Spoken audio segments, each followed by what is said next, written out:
příběh, který vyprávím, ten nedávno se stal. Když objevil se cizinec, Bůh ví, kde se tu vzal. Žádný dlouhý řeči nevet, nechtěl skleničku si dát. Přijel od západu pustinou, kde slunce chodí spát. Slunce chodí spát. Přijel od západu pustinou, kde slunce chodí spát. Slunce chodí spát. Dus od kopy dlouhej stín na prach, co vítr svál. Každej v lidu prázdný ulici svý dveře zavíral. On se nepodíval vlevo, co je vpravo, nechtěl znát. Kde si v dáli hory svítěj, kde slunce chodí spát. Slunce chodí spát. Kde si v dáli hory svítěj, kde slunce chodí spát.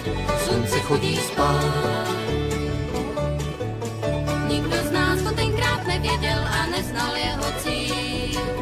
On přes vyprahlý pláně ujel dlouhý stovky mil. Proč v samým centru jižní čtvrti zůstá se svým koněm stát? Přijel od západu pustinou, kde slunce chodí spát. Slunce chodí spát. Přijel od západu pustinou, kde slunce chodí spát. Slunce chodí spát. Já před očima stále mám ten dům, který tam stál. A muže, který je rozkročen, tu čekal opodál. Hvězdu ze svý vesty, či mi musíš Bohu odevzdat. Mám strašně málo času, brzo slunce půjde spát. Slunce půjde spát. Mám jen strašně málo času, brzo slunce půjde spát. Slunce půjde spát.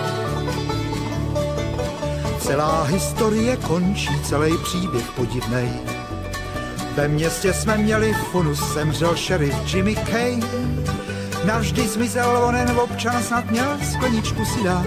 Měl dlouhou špeku před sebou, kde slunce chodí spát. Slunce chodí spát.